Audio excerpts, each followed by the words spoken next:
All right. I'm so happy to welcome back to the program. We have Rachel Lang with us here today. Thanks for joining me again, Rachel.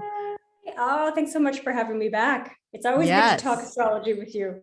Yes, I agree. I agree. And Rachel, you were with me last year for, do you remember what season? Oh, I don't remember. I don't either. Was it Taurus season or was it Aries? Uh, I think it was around this time. I think it might have been, it was somewhere in there. And I think it might have been Uh-huh. Aries season, actually. I feel like we talked about the Aries ingress. I'd have In, to go back and check those, check my uh-huh. accuracy. But I feel like, so basically it's been a year and that's too long to go without talking to Rachel. So, had to invite her back to talk about Taurus eclipse season because this is a big season that we are embarking upon. I know we've been talking a lot about upcoming eclipses. There's been a lot of action in the sky. Rachel and I are meeting, just a couple days out of Jupiter, Neptune, making the conjunction. And we were talking about on right before we hit record about all the different energies of Jupiter and Neptune, which maybe we'll expand on for a hot second here because it will come back into play when we talk about the eclipses here. But before we get started, for people who don't know about Rachel, will you share, a few details about yourself? Sure. Well, I've been an astrologer professionally since 2006, and I'm also a psychic medium. And yeah, so I do both of those things, and I just had a book come out in September. Yay. Modern Day Yay. Magic. And so I've been doing a lot of work with magic and a lot of actually teaching magic and kind of moving more into that realm as well.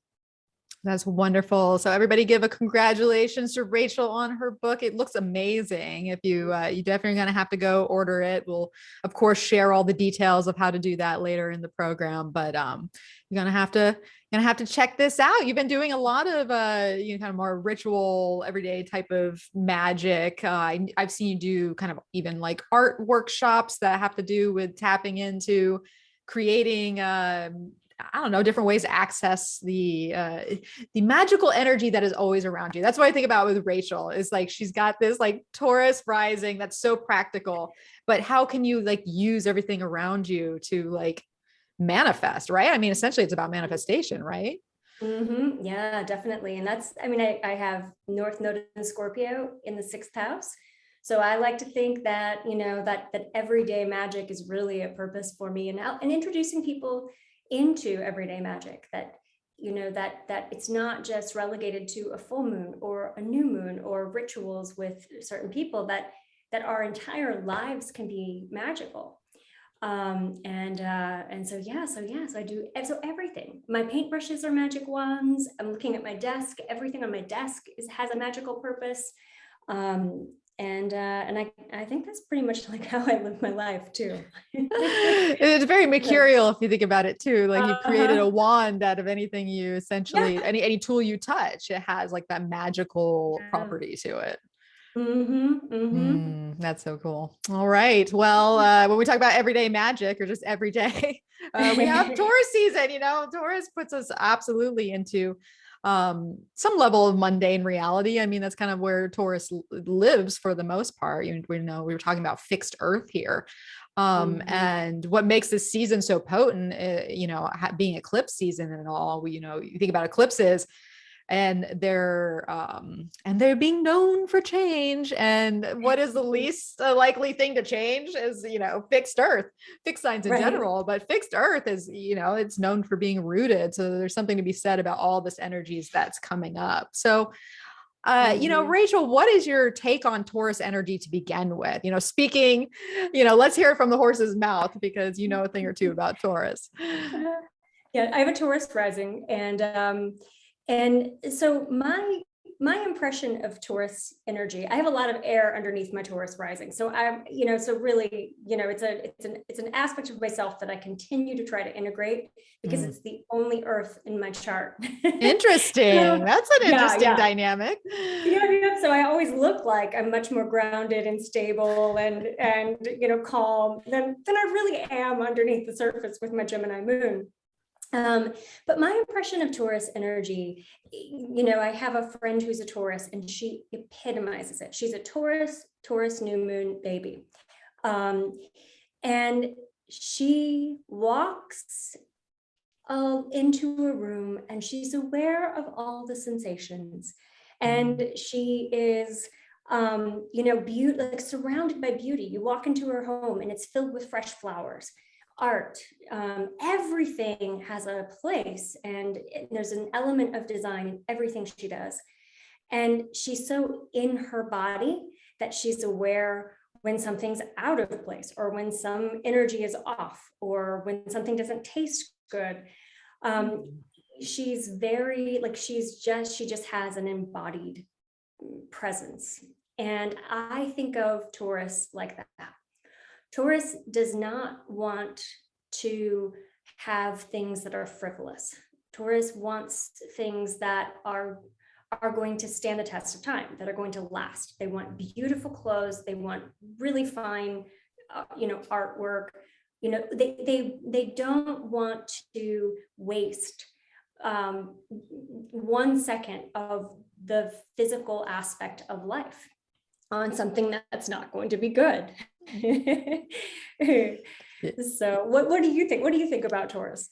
I agree with all those things. Like when I think about Taurus, a lot of times there's just a luxury that comes to it. Like when I see a lot of my, friends that have Taurus energy more prominent in their charts, usually they're very well adorned. Like we'll see a lot of jewelry, like the person that has all the fine silver pieces and has a ring on every finger. I'm like, where's the Taurus?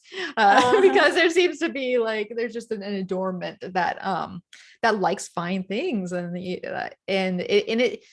idea of that, because, we think about Taurus being an accumulative sign, it's like, I want, or I have, or I own. So it does have that like acquirement type energy to me. But to go piggyback off what you're saying and the finer things in life, it's just like, it's about quality over quantity. Like it's going to bring more things in, it's going to obtain and gain in assets, but it wants to own things, like you said, that stand the test of time, that are fine to the touch, that are just, elevated in some way. So I think about that with Taurus. I also think about, Taurus, a lot of times, and once again, back to I want, it knows what it wants. Yes. Right. Because when a Taurus wants something, we make jokes about Taurus being, oh, it's so stubborn and digs its heels in, you're not going to move the bowl, because it knows what it wants, essentially. Right. And so I feel like going into this season, and especially eclipse energy, it's like, what do you want? What do you want to dig your heels in over? I mean, not to the point when, you're doing yourself a disservice, because, sometimes we get stuck, or we're staying in a situation for too long, that, we're not moving from, because there's maybe stagnant or stale energy there. And that could be more of a negative side of Taurus. But when I think about just all the fresh energy that's coming in eclipses, it's like, what do you really want? What do you want to dig your heels into? So that's kind of my first inclination of just Taurus energy and what, the season might bring. But I mean, what do you notice when the season comes around, and especially to add eclipses? What's on the tip of your tongue with that? Yeah. So I think this would be an interesting time to kind of tie in the sort of higher octave of our possessions. And really what we're talking about when we're talking about Venus is we're talking about sacred beauty. So in the philosophical way of looking at, and kind of the Neoplatonist, mentality, ideology, beauty was this, there was this idea that there was a beauty or a harmony that was, that brought us closer to God, closer to the divine. And so that beauty in its highest form is really the most, is close to godliness. And so when we're talking about So my impression of Taurus season and of, yes, there is a very physical material aspect to the things that we buy and the possessions that we have, but every single thing that we buy or that we're attracted to has an astrological correspondence, and it has therefore a spiritual significance. So your car would be representative of Mercury, and so we crave things. We crave things that we can touch, tangibles. We want to manifest.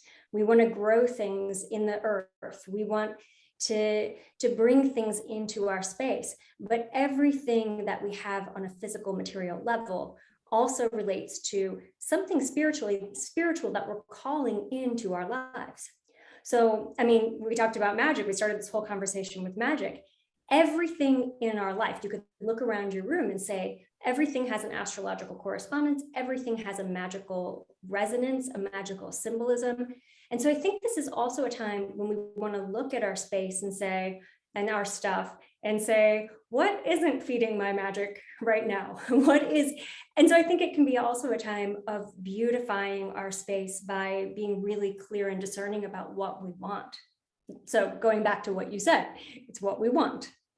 I love that. I love thinking about that because, what we fill our space with and fill it is a point of energy that we're interacting with at the physical level all the time. And I mean, we can never, like you said, anything that's in the physical is essentially tapping into the principle of as above, so below. Like they're both here with us at the same time. So I love thinking about that. Like, what is in your surroundings? What do you own? What do you hold on to? What do you want to draw in? These are all reflections of, who you are and what you enjoy and find pleasure in as a person, because essentially that's another Venusian character is like, what do we take pleasure in? What brings us enjoyment? And you brought up earlier about Taurus being a sensual energy and sign, like what brings us that, it puts us into our own sensuality and that embodiment as a person. Like these are the things that we probably want to ask ourselves or tap into a little bit more. We're moving into Venus territory as we've discussed, and it would be a great time to just understand your own Venus as you go through the process. Every time we hit Taurus season, of course, we want to pay attention to what Venus is doing in the sky, and she'll be in Pisces exalted, and she'll also be in Aries in a place of her detriment. So it'll be a little bit of both. But at the end of the day, this is a great character study, I guess you could say, on your own Venusian impulses and where Venus is in your chart, because that's how you relate to Venus naturally. And so I think aren't we both? I think we're both water Venuses. Are you? Yes, yeah. You a Scorpio Venus? Yeah, I'm a Cancer Venus. And so it's interesting adding the just thinking about the different elemental energies that your own Venus has. So just, throw a little extra homework if anybody wants to think about that or add in what Venus might mean to you, I love it. I love it. Yeah. So let's think here. Well, that's interesting too, when we talk about Venus and how she's going to be moving through Pisces and Aries. What different energies, right? To have Venus, and it's going to be dancing around eclipse season, right? So we're going to have an eclipse, our first solar eclipse in Taurus on April 30th. And then we're going to have our first lunar eclipse in Scorpio on the 15th of May, 16th, depending on where you live. They're kind of straddling, the day and night here in the US. But I'm pretty sure Venus is in one for one, and in Pisces for one, and then in Aries for another. Right. So I mean, what do you make of we'll talk more about this when she ingresses into Aries, but what's your take on, Venus and Pisces primarily, and then maybe that move to Aries? So Venus she's exalted in Pisces. So we have Venus in a very happy place, and actually right on the eclipse chart, she's right between Neptune and Jupiter. So she's like, I look at Venus in Pisces this Taurus season as like she's she is like flanked by angels, So Venus is in her element. She's really happy. Things are flowing. And I think like on just a real practical level, Venus, wherever Venus is, shows us whether or not we are having fun. Are we experiencing pleasure? Because if Venus is in a challenging place, like she was besieged in Aquarius between Mars and Saturn, and she like kind of slogged through Aquarius. She did. And she had a hard time. And I think when Venus is not happy, life can feel like a lot of work. It's like, where's the good? Are we enjoying ourselves, or are we just, self-sacrificing and feeling like, drained?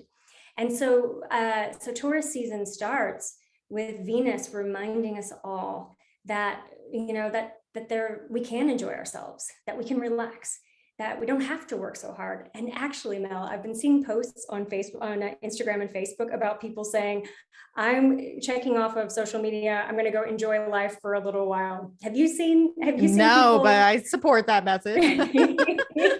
Yeah. So what are your thoughts about Venus and Pisces? Well, it's so interesting too, because like you said, her just being besieged by Mars and Saturn for so long, like really, it's another thing too, when we were like, oh, Venus, just get to Pisces. All right. Like, we just needed that release of her to move out of there. But it was very challenging for a lot of people, because what we didn't realize, she had been in Saturn territory since November 5th. So we're talking 5 months of Venus, just like, oh, Saturn. And I mean, Venus and Saturn, they work together. They're friends in a sense. We want things like stable relationships and be able to manifest our creative intentions, and like they need to work together. They're more friends than foes, but it is an interesting dynamic. And so when she moved in, a lot of people I found were just not happy. It's like everything hits you at once. It's like all of a sudden she's free, but what she's free to realize, like, oh shit, that was a hard time. Like exactly. I just went through the ringer, and now I'm like, okay, I can relax, but I relax into this, maybe some emotions that hadn't been dealt with, or relationships that were difficult, but now need some sort of healing or forgiveness, or, there's lots of things we can add on top of that, because so I think she was a little shocked. She was shell shocked. I think when she got into Pisces, she's like, oh, like when like survivors are free, it's like you're free, but that doesn't mean you forget about like what the experience you just went through. Right. So I think it was a little bit of that, but now she's getting more comfortable. I always think about, the first decan of Pisces. This is like 8 of Cups energy, where we're walking away from some, stagnant emotions and things that have been like holding us down, and just not serving our, they call it abandoned success, abandoning something that was once successful and no longer is, kind of thing. Mm-hmm. And so it usually takes a nice 10 degrees in Pisces to like finally be like, oh, okay, the water is fine, come on in. But I love her being here for the eclipse coming up, and how that's going to be stamped into a North Node solar eclipse, right? Yes. This is a door that's opening. This is exciting. We'll dive into that chart here in a few minutes, but I'm excited for her to be there. And just add, I love that you said she's flanked by angels, right? There's like a miracle brewing to me, to some extent, with her there. And we have this benefic energy with Venus and Jupiter together. That's just like calling something in, right? There's like an attraction energy that comes with that. That's really soul nourishing in a way. So I'm very excited about that. And then, she's going to get revved up in Aries once she gets there. She'll like burn off all that water, and, she might be a little hot under the collar, and she wants to do things her own way. But, I think there's going to be some nice aspects to that as well, even if things have to change, because she is, empowered in a sense. And I think about, Venus and Aries being a little more empowered situation. Does that mean that everybody likes you all the time? no, not necessarily, like, so Right. yeah, that's a thing too. Right. Yeah, it's interesting. I'm just piggybacking on what you just were just saying. Venus in Pisces is universal love. It is a selfless love, and experiencing ourselves in relationships in that way can trigger the question in relationships that always comes up in relationships of, at what point am I being codependent? At what point am I being interrelational? At what point am I being in service of the relationship? And at one point am I losing myself in the relationship? And so I think Venus moving into Aries is definitely like a pull back and into finding more balance with that axis line. Yeah, totally agree. Totally agree. And one thing we neglected to say about Venus just in general, in a Venus ruled sign, there is that balance energy, right? So essentially we're trying to find this equilibrium of wholeness that we always know goes in and out. I mean, Libra knows this a little bit more than Taurus, but it's still Venus. She's trying to round it out and find that whole factor through the constant balancing that comes in there. And so I feel like that is such an interesting shift, Pisces to Aries, especially for Venus and that level of balance. And coming into self-love, because I find it, people that have Venus and Aries in their chart, it's always this matter of finding love for the self, like putting your self-love first in order to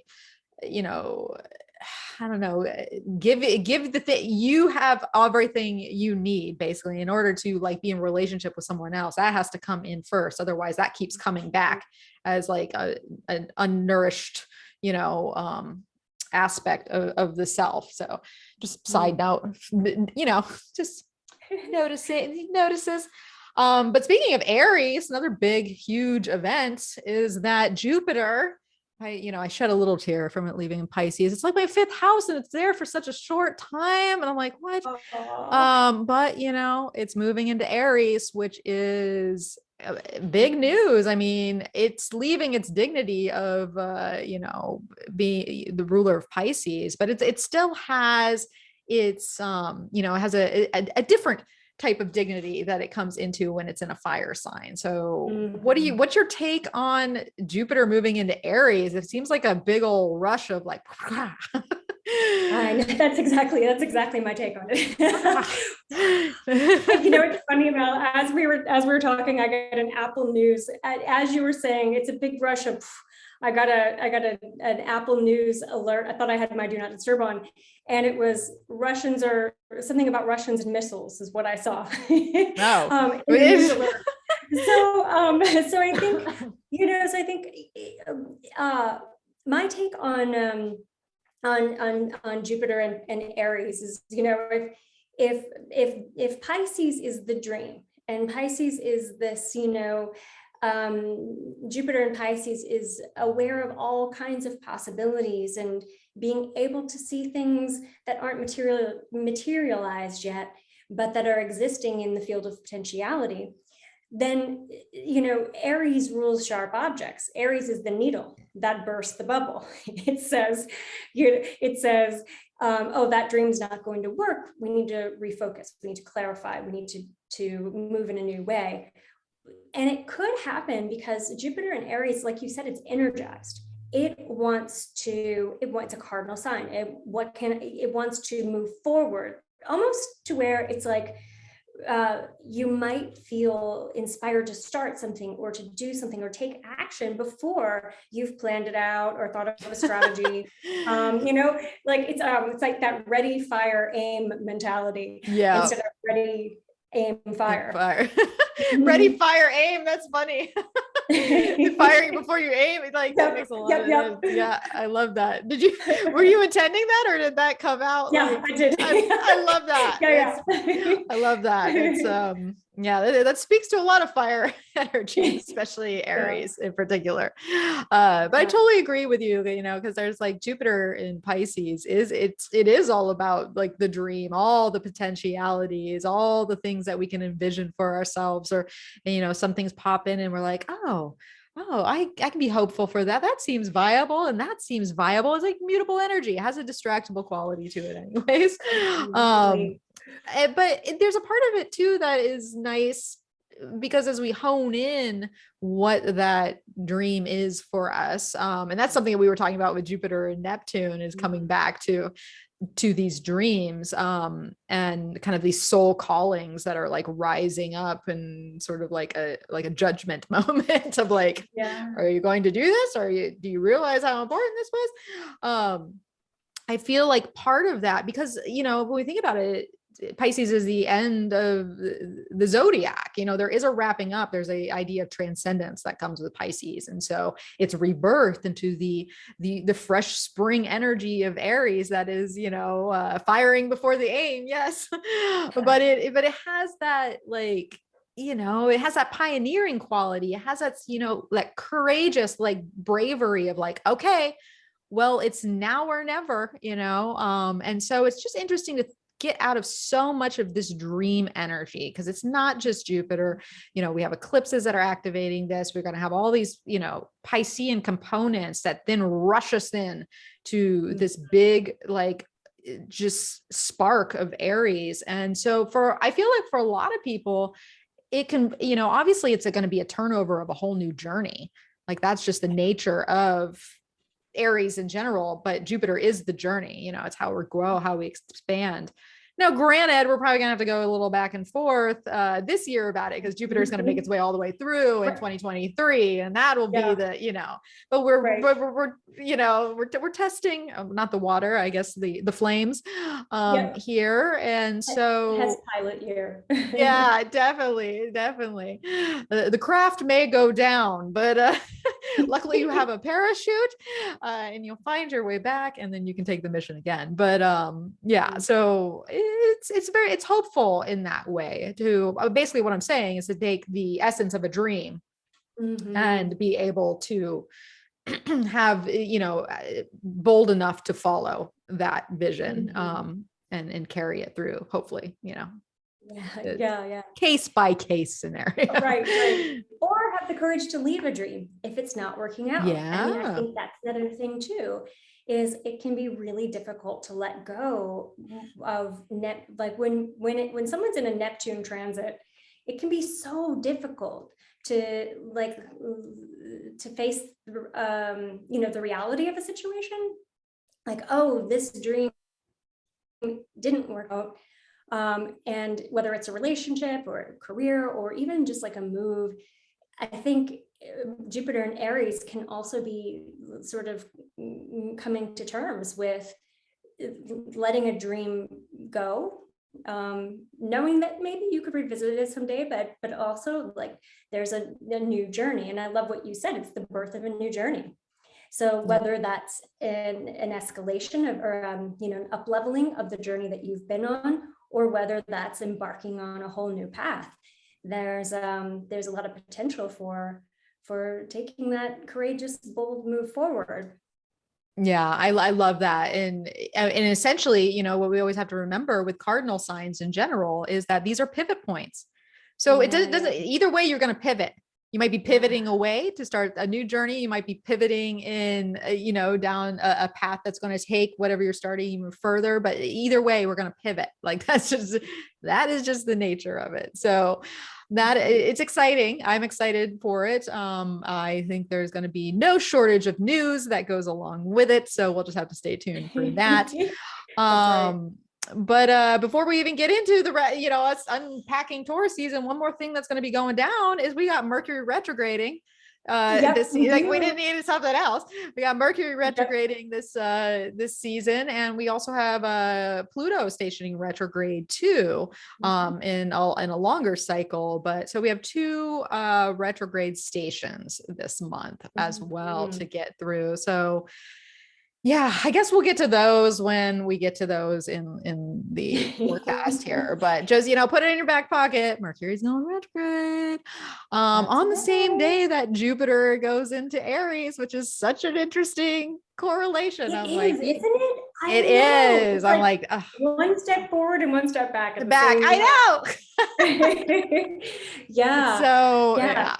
May 10th. Mercury's doing some interesting things too. I mean, it's while it's going retrograde, it kind of visits all the different outer planets. It's in some way or another, and so I think it's going to be really interesting to feel the tension of the Jupiter Aries Mercury retrograde theme, that just some tension.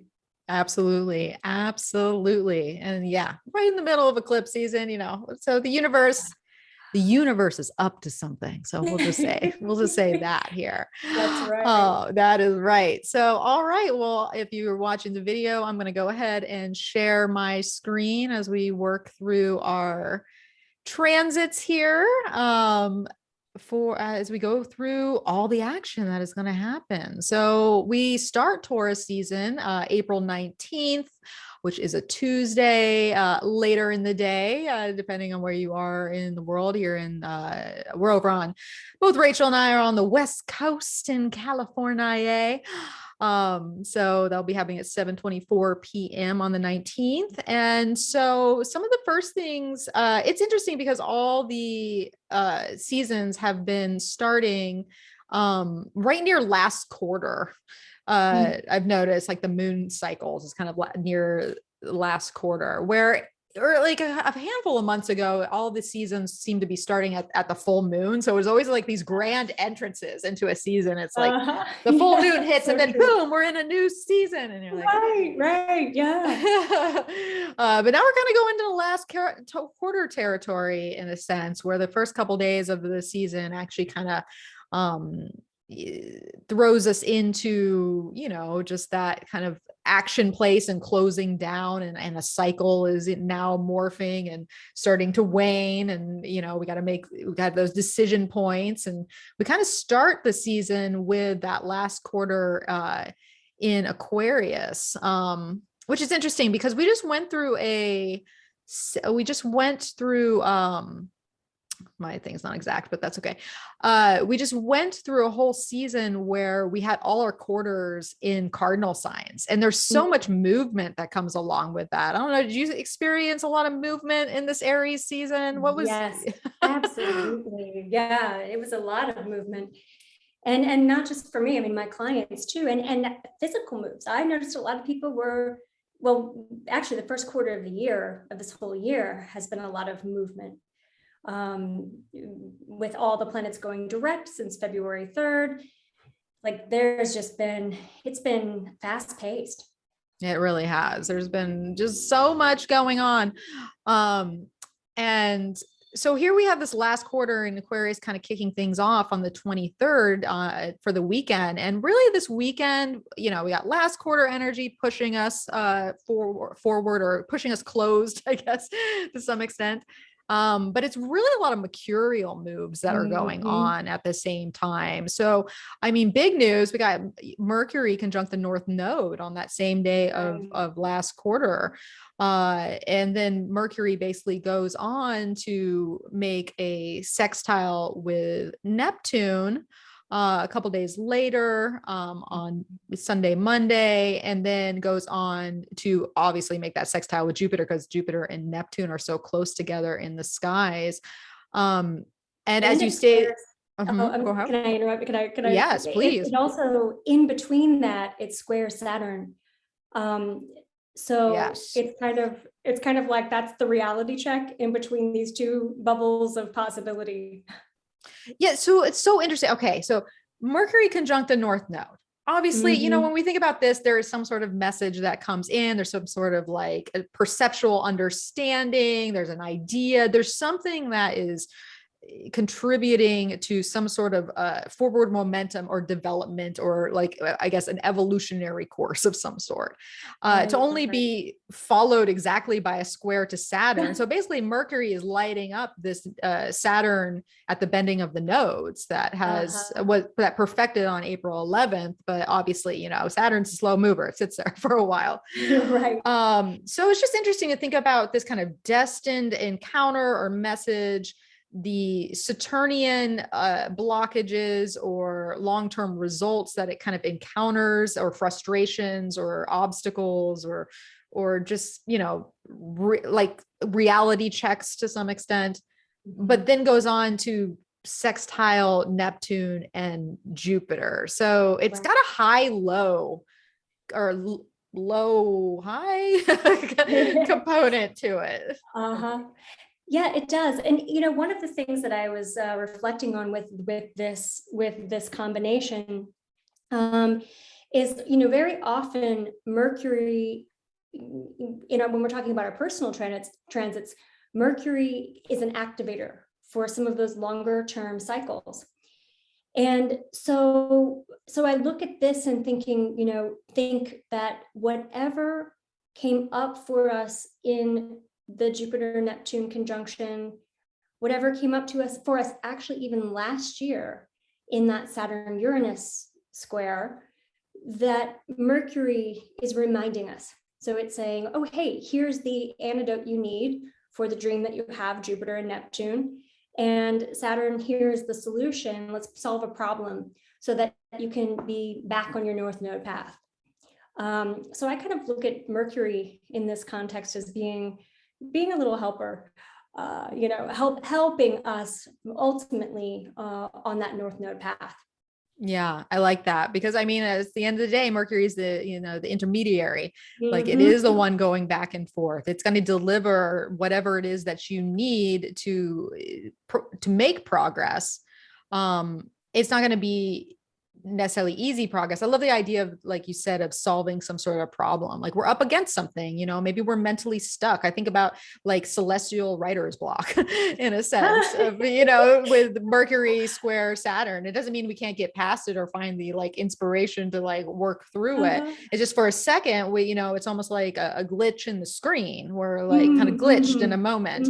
But like, do we need to reboot? We got to, restart it. Do we need to type in some sort of code? Do we need to there's just something that like might glitch us or block us for a second, but only because it's necessary, because we haven't worked that part out yet. This is a lot of times things get in our way because the only way we're going to be able to continue on our way is because there's some missing piece of the puzzle or something that hasn't been sorted well enough to be able to continue in a way that is like beneficial and can make the progress, can get you closer to that Neptune and Jupiter component that has the sextile to it. So it's almost like, I like that, like the block or the problem solving or the glitch, but then there is access to easier progress or maybe some sort of like, I always think about Neptune, Neptune is a tricky planet. It's one of the most hardest ones to figure out for, most people. But there is that like miraculous component to it. And when I think destiny intervenes, right, with the North Node so close there, that there could be like, there could be a miracle on the other side of whatever frustrates you or whatever challenges you in that moment. So, sit with the challenge. It could be like emotionally a little like, because, essentially last quarter happens and then the moon is on Saturn at the same time that Mercury is squaring Saturn. So we might be in the Saturn in that moment, but just know as the days go on, by the time we get to Jupiter and Mercury getting the like forward directive of Jupiter around Tuesday, the 26th, essentially we have the moon Tuesday and Wednesday that are going to be lighting up that whatever that is and that kind of forward momentum. So if you're stuck on Saturday, Sunday, no, by the time we get to Tuesday, Wednesday, there's going to be resolve and more of a flow and progress made, or at least that's the way I'm looking at it. Yeah. I think that's it's interesting too, just looking at the way energy works, and looking at the way, a lot of us manifest through contrast. And a lot of times the most crucial part of the manifestation process, so we're talking about Jupiter, we're talking about Neptune, we're talking about those big dreams, those ultimate goals, that sense of purpose with the North Node.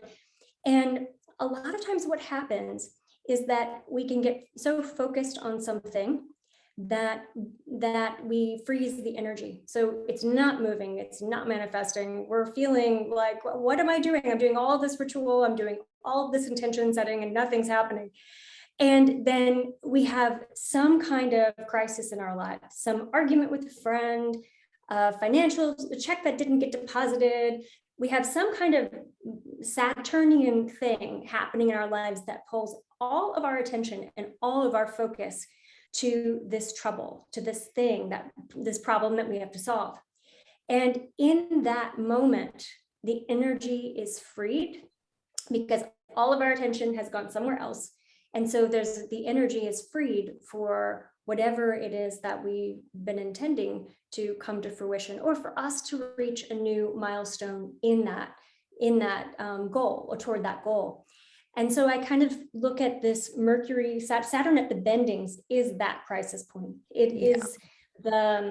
It's some kind of energetic release that we need to have that's karmic in nature, that is like a detour on our path that really isn't the detour, but the path that we're supposed to take. And so Saturn, we're going to see this with the eclipses too, like you said, the highs and the lows. And so I think, when you get to those points where it's like, why is this horrible thing happening? Or why is this crisis happening? And it's usually temporary, and it's usually just enough to get us to the other side. And on the other side, it's like, okay, this amazing miracle happened. So I think that that's the potential with this whole month, really. But these early transits kind of encapsulate a lot of the spirit that we're going to be moving toward in this month. Absolutely. And there's so much to be said about the days that lead up to the eclipse itself. It's always like this foreshadowing, this precursor. It's like, what is coming at you right before, that blip and that of the eclipse. It's like that. It's important, it's, so whatever message Mercury is sharing, whatever's going on in your brain, it's a potent cocktail. It's a potent mercurial cocktail going on. And then to throw on top of it at the same time, we have another very important player in the game, as we were talking about earlier, Venus, over there in Pisces, sitting right on Neptune, and also making a sextile to the North Node from the 25th through the 27th. So basically, as the moon, it's interesting too, because the moon will be in Pisces then. Mercury will be saddling up to, make its sextile to Jupiter, having just come off of Neptune. And here Venus is headed towards Neptune, and the moon's going to be lighting it up. So, and then once again, we have this, destiny inducing North Node contact that is opening some door with that too. And so, Venus, Neptune, it's getting to the end of the lunar cycle. We just might want to chill at this point. If you want to get like really mundane about it, it's like, I don't have the energy to do anything but take a bath. Take a bath, take a vacation, go play in your garden. I'm actually, Mel, taking that day off, like taking a couple of days off, those 2 days, just looking at thinking about these transits, thinking about all this Pisces energy. It's like kind of an unfocused, unstructured energy. And then you've got Mercury in Taurus, which is also, it's not like, let's get things done. It's like, let's go to the botanical gardens and then go eat chocolate cake afterward. This is a very sensual time where we want to be, I find with all of the planets in nocturnal signs, or most of the planets in nocturnal signs, that it's more about it's more about relationships. It's more about nurturing some of those intangibles in our lives, or experiencing the real sensual, the best things about being in a body on this earth. So agree with you on that one. So agree with you. All I hear in my head is I'm like, Calgon, take me away. Totally. Oh, I love it. I love it. Oh my God. I'm dating myself on that one, but I'm with you. I'm right there with you. It's it just has that vibe to it. And so, it really is kind of like an enjoy yourself sort of moment, or take it easy. Like, there's no need to push or rush, or we might not have it within us to do it, we just might not be interested in doing such things. It's more of like, there's been a lot, Aries season had a lot, I'm still, because we're essentially still under that, Aries new moon period, as we, get closer to the eclipse. So it could just be like a, Yeah, like you said, take a vacation, take a second, do the things that, that you enjoy with the people that you like to be with. And that is good enough for now. It does have like also a vibe of being very creative in the sense that when we think about being in kind of like a imagineering space as we get into, we're getting so close to eclipse once again. And we talked about like just manifestation earlier. And it seems like there's sort of like, there's some creative underpinnings that could be happening below the surface as Venus, gets enchanted with Neptune and Pisces. And, like it could have a lot of rose colored glasses energy to it. Which is not necessarily a bad thing, especially when we're at this interesting crossroads of like just life manifestation anyway. So it's kind of like a let yourself dream moment. Maybe they're not all gonna work out, but enjoy just daydreaming, enjoy meditating, enjoy being in your creative process and letting loose of whatever that looks like for you essentially. Yeah.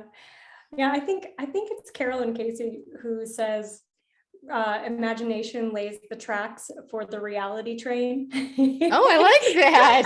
Like, I can't remember, I think it's her. I think she's the one who says this, and she might be quoting someone else. But anyway, I think that's probably, and then I was also listening to Brene Brown's recent book, The Atlas of the Heart, and she talks about the value of boredom and how often when we're bored or when we're daydreaming or when we're in those kind of unstructured, unfocused times, that is a precursor for real, like a burst of creative energy.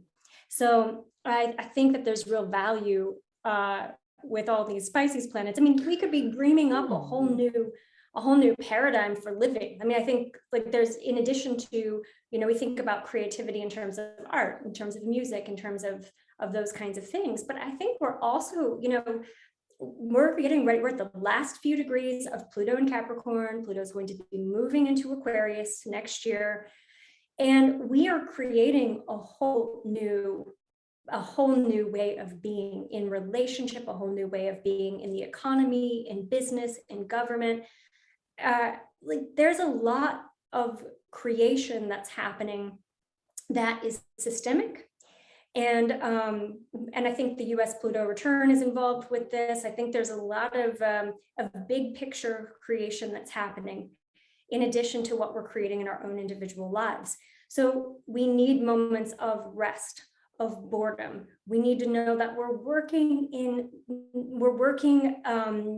the unconscious realm, in our dream state, that we're busy. so if we're not resting and we're not taking care of, we're not, giving ourselves Calgon, if we're not taking ourselves away, then we're going to be depleted when we really need maximum energy, when there's even, kind of more systemic change coming. I love that. Like, I mean, I have to tell myself, I have to tell my Mars and Gemini self all the time, it's okay for stillness. It's okay to be quote unquote bored, because like you said, like I mean, when we think about creation of anything, it comes from a void, it comes from a stillness, it comes from a vacuum, so if you're always in motion, how are you going to gestate, the right things that want to be born from within you? And so, yeah, the value of stillness is something that could be very potent at this time. Because Mercury's got a lot to think about too. It's like, while this is going on, Mercury continues to move forward. And then on, right after Venus conjuncts Neptune, basically on the 28th, on Thursday, Mercury makes a trine to Pluto. So, we do have our minds in the game on more serious subjects. And so this is another very interesting point of a lead up to the eclipse to me. It's like one of the last planetary aspects that's made is Mercury trining Pluto and then moving into Gemini. which is interesting. So once again, we got that focus of Pluto, and like you said, there's been so many Plutonian characteristics of just recently, especially with Venus and everything, Venus and Mars and everything they did there, but really in the last couple of years, because there's just been such a Plutonian factor, and when we're on this like brink of change with eclipses, like how potent to tap into Pluto right before we do so. So yeah, but so it's like, where do we go from here? It's like, we could talk about the eclipse, we can talk about Venus and Jupiter. I think we need to address Mercury and Gemini at the same time. It's like, what feels natural to go to at this point? Well, since we are still on Mercury, let's talk. So Mercury is in its pre-shadow phase on the 25th, I believe. 25th is that? I think so. It's I'm pretty sure it's 25th. It's like 24th through 26th, somewhere in there. So we'll go with 25th. That sounds about right. Yeah.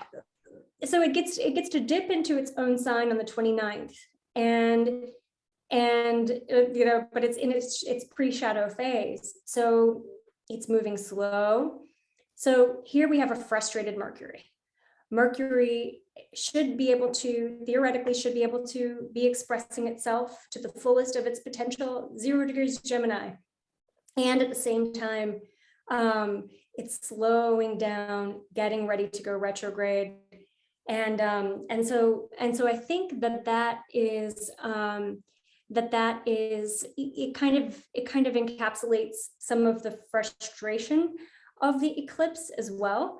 I'm also looking at that eclipse. I think we've talked about how this eclipse has high highs, low lows. Like there's a lot of really kind of cool stuff with this eclipse. Yeah. And so it'll be curious to see what as Mercury goes back to some of these degrees, do we get a redo for anything that we missed during that eclipse? Yeah, and I think that's a big part of it with Mercury. Like you said, there's a frustrated Mercury. There's a Mercury that's slowing down with a lot to ponder.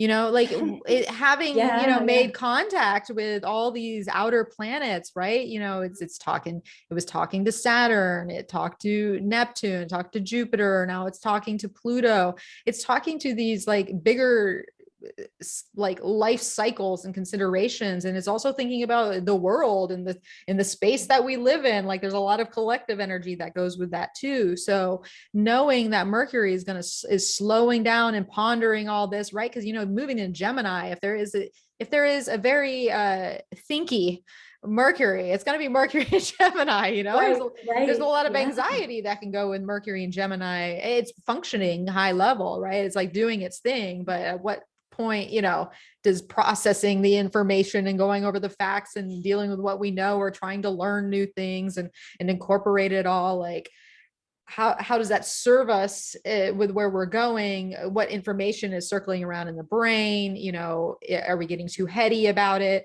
Are we staying in the more sensual and embodied energy of Taurus and then the Pisces? And so it's an interesting, like, just dynamic that's been thrown into the mix that doesn't, I'm not going to say it doesn't fit, but it's an outlier. Now Mercury is like in a spot of its own. Our brains are in a place that is not with the rest of us to some extent. Yeah. So it's an interesting dynamic, but like you said, that Mercury's going to back that up and go touch down with a backwards motion with all these planets again. So whatever we're contemplating with any Mercury retrograde, essentially there's a bigger thing happening here because of eclipses and Mercury going back and over with all these slower moving planets. Like we're contemplating bigger things that need time to digest, resolve, and re-strategize to some extent. I think so. Yeah, and I think also, but at the same time, Mercury, and if we are slowing down, then Mercury is play. Well, where Venus is pleasure, Mercury is play. So Mercury in Gemini says, all right, let's go play. Let's follow Venus in Pisces' lead, and let's go take a break and and, you know, allow ourselves to, if you can't sit still, then go, you know, go for a hike, go for a bike ride, go connect with friends, do something social. I think Mercury in Gemini says, get out of your comfort zone, get out of your, of the, you know, the heavy pressure situation that you're in, and just go talk to somebody, you know, have fun. Yeah. Lighten up. Uh-huh. And if you can't, this is the thing I think about Mercury. Mercury, my every time I am like taking things too seriously, or, you know, way too work focused, I'll lose my keys, or I'll lose like something really important. It's like, where did that go? And so I always think that it's like Mercury telling me, hey, Rachel, lighten up, you know, go, you know, this isn't too serious. You're performing brain surgery. You're just doing astrology. Go relax, go lighten up. So I think, you know, that's the gift that Mercury offers. Forced lightening up, sometimes through frustration, but when we realize that's what it is, then we take it all with a grain of salt and we modify our behavior, and then the thing that we've lost suddenly appears. Well, I love that, because essentially it's like Mercury, the beauty of Mercury in Gemini. And if you know any Gemini energy or Mercury in Gemini, you know all of a sudden that the mind can change. And it's like, wait, you just said this. Well, I thought you were all about this, and now you're about that. Like, so there's a little bit of that's we're going to go on too. But in service to what you were just talking about, that could be good, because if the mind was all about this, then it's like, oh no, lighten up, switch your focus. It's more easily able to do so, right? Because you know, it sees something twinkling over to the right, and then there it is. It's focusing on that now. So that is a nice part about it. But let's get to this eclipse, because it is juicy. 30th of April, Saturday, on a Saturday, eclipse Saturday. We have you know, okay, so just to like lay it all down like a sportscaster, it's like the sun and moon are on the court with Uranus coming up on the so basically we got the sun, moon, and Uranus together. So obviously we are touching down on some Saturn Uranus square continuation, just in general, because now Uranus kind of gets the lift up that Saturn's had for a long time. But of course, you know, we have the ruler of this eclipse, Venus, on Jupiter, and not even having perfected, like on its way to perfected. So it's at like at the most like just juiciest, like, you know, fusion of Venus and Jupiter that there could possibly be. And of course, Neptune's right next door. We can't ignore that Saturn is at the bending of the nodes still. It's you know, it's separating. There's a couple degrees there, but you know, the influence is still present. And you know, Mars is over there tapping in to the sun, moon, and Uranus, and a sextile. Mercury's still kind of talking with Pluto, but it's in a different sign. You know, once again, Mercury's kind of doing its own thing. But I mean, where do we even, what's the first thing that comes to you with this eclipse, Rachel? Well, I think for me, it's the Mars Uranus story.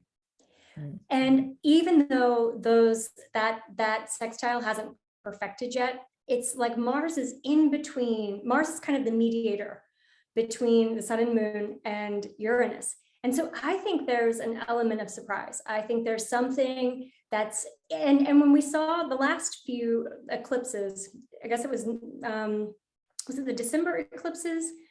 Anytime we've had an eclipse with Uranus present in, you know, the last few eclipses, or with Uranus prominent, there has been like a surprise element.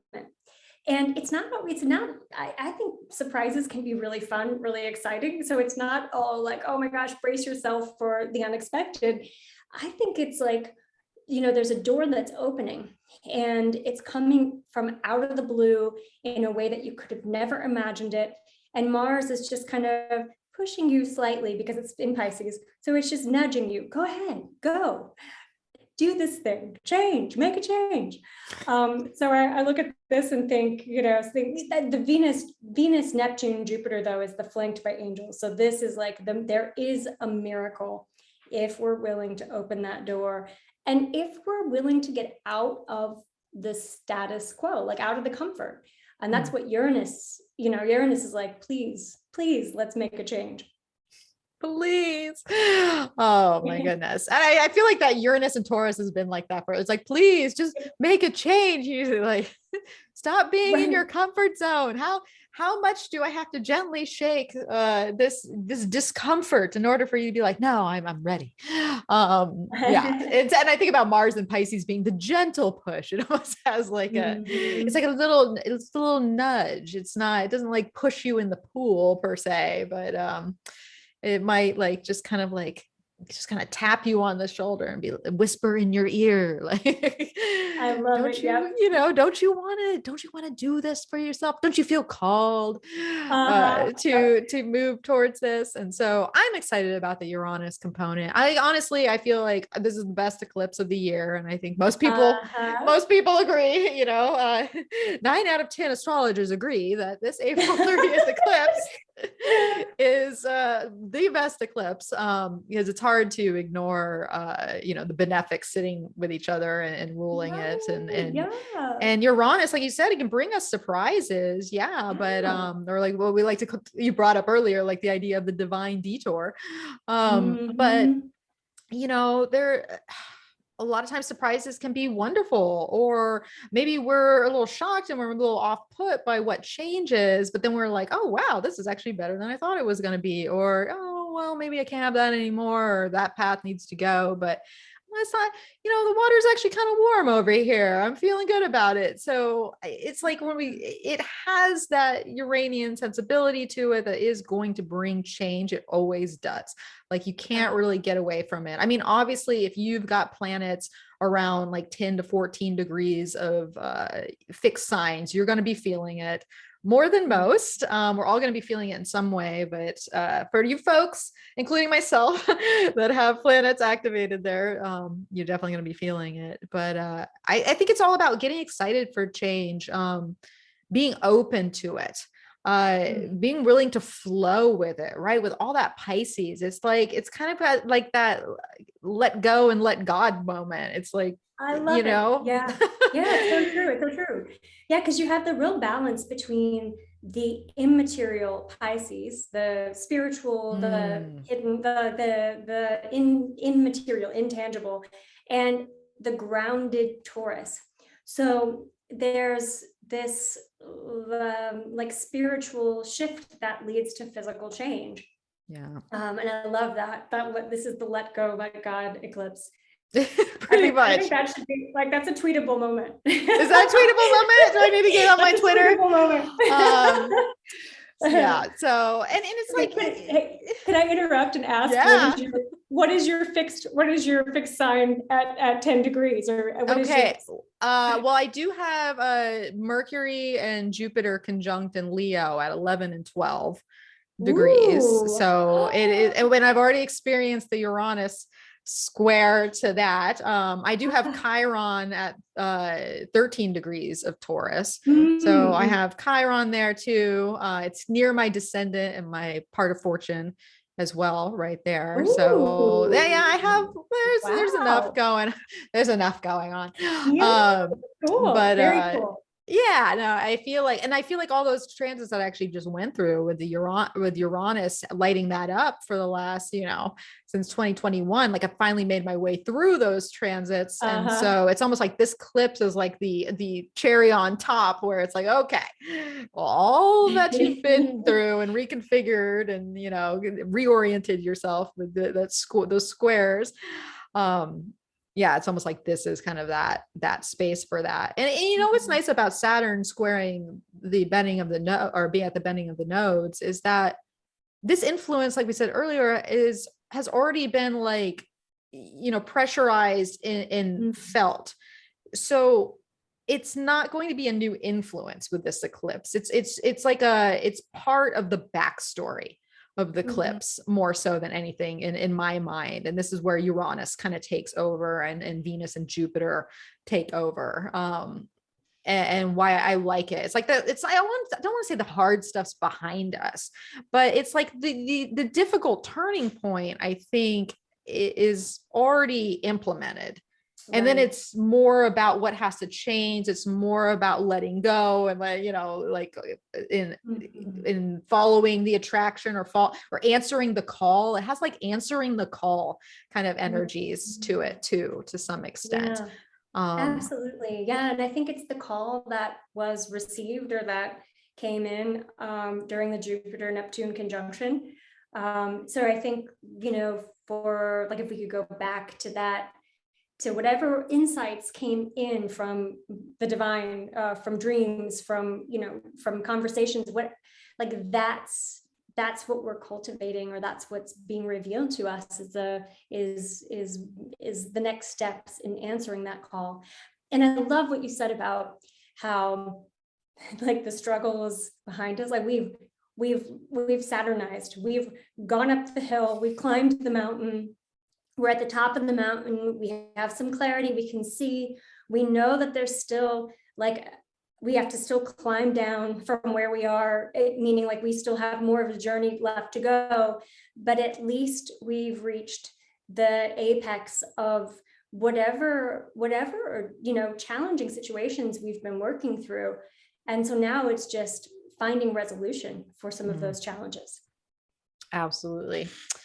Absolutely. So, this is the exciting part about this eclipse. And so basically we have this eclipse about midday here in the US. And then just hours later, Venus conjuncts Jupiter to start their new cycle together, which is, gives us that kind of year-long blending of the benefics one-on-one. And here they are, Venus exalted, Jupiter in domicile. There's just a lot of juicy Pisces energy to this. It's interesting, late degrees of Pisces too, just because it kind of has that, like, I don't know. I always think about late degrees as being overdue in some in some extent. It's like, so it's almost like whatever, like the kind of the benefic cycle of relationships and growth and what we're to receive and attract and accept and move towards. It's almost like there's kind of this like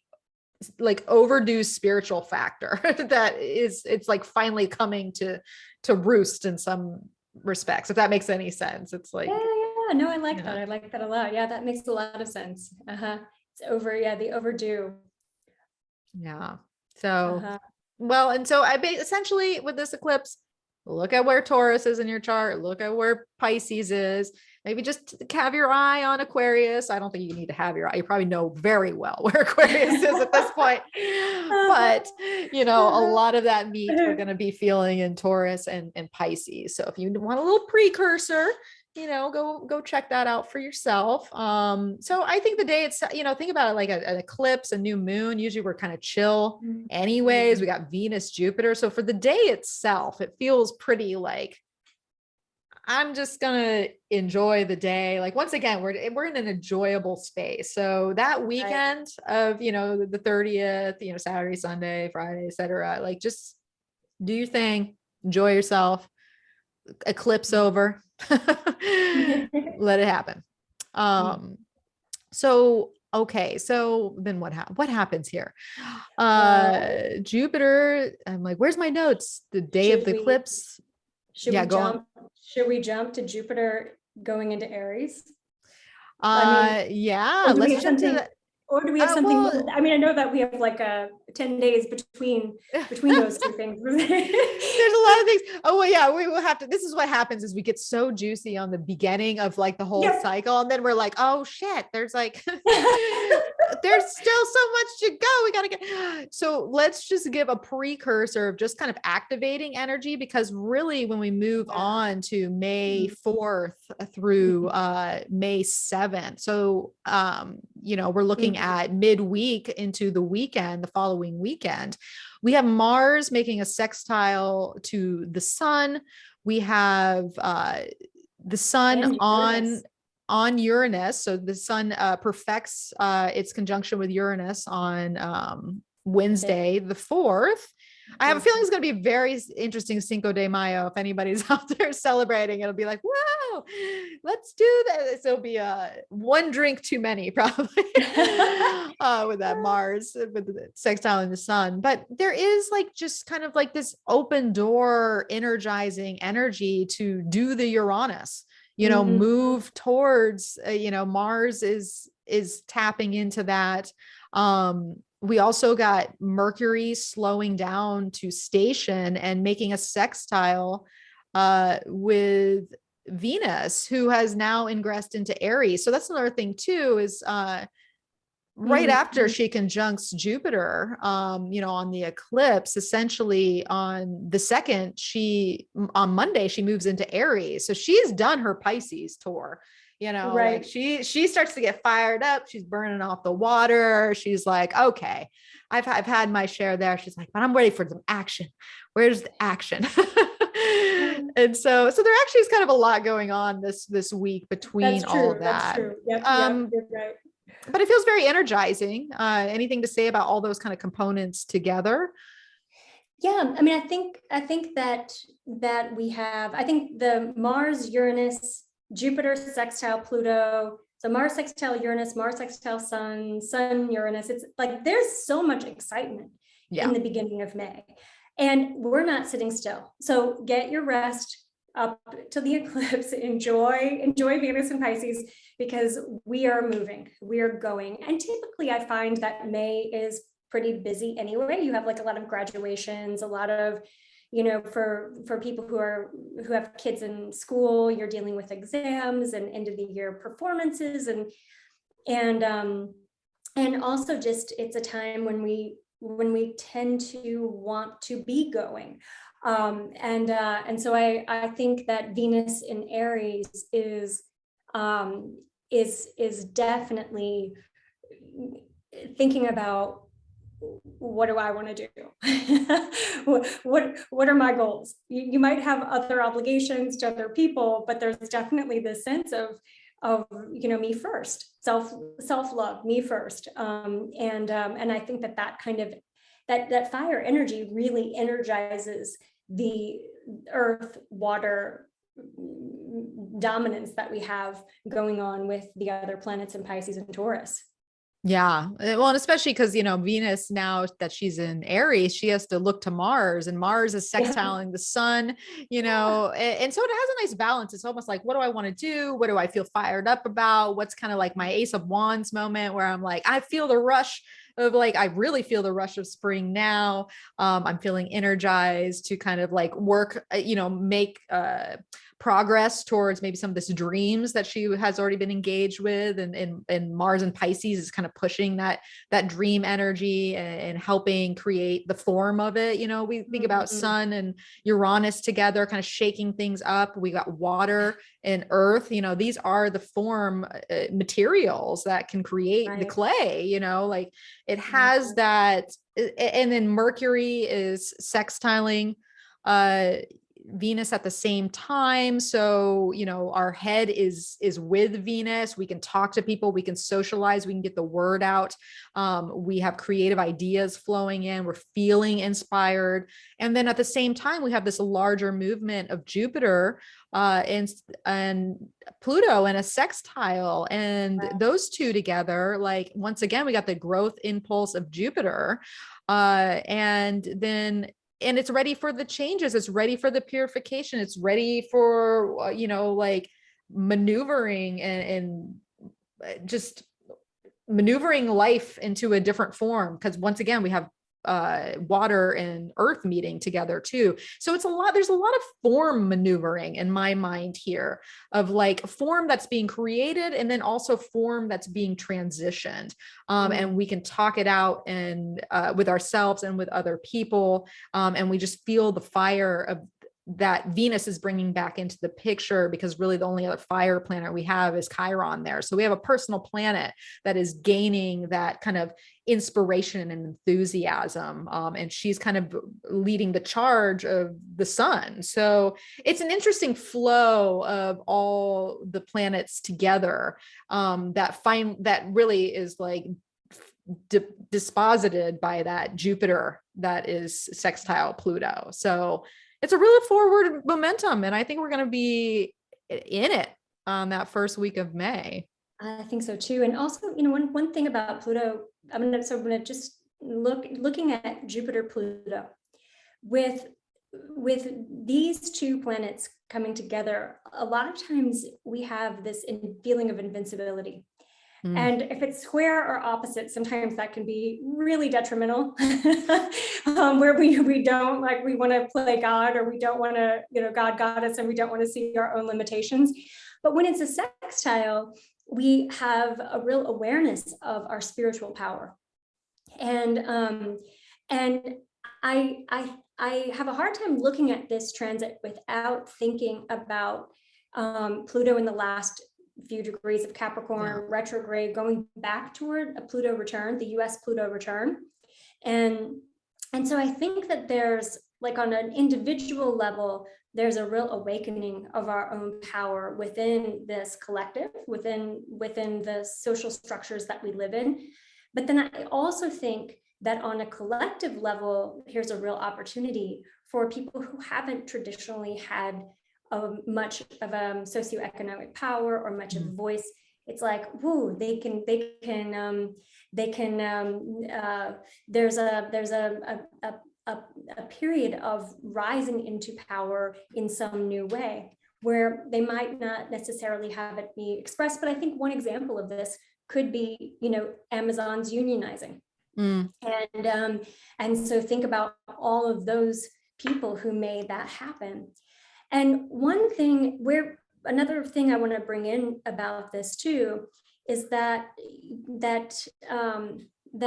we have Neptune? Let's see, where is Eris? Eris. Oh, here let's see. I think she's right. Isn't she right over? She's at 24 Aries. Yeah, she's at 24 Aries. So we have Saturn sextile. We have we have Saturn sextile. We have Venus is going to be meeting up with her. I think that anything that's Jupiter's activation of that Eris Pluto square that has been kind of lingering over the last couple of years. So there's, I think that there's a real collective aspect to these transits, as well as a personal aspect.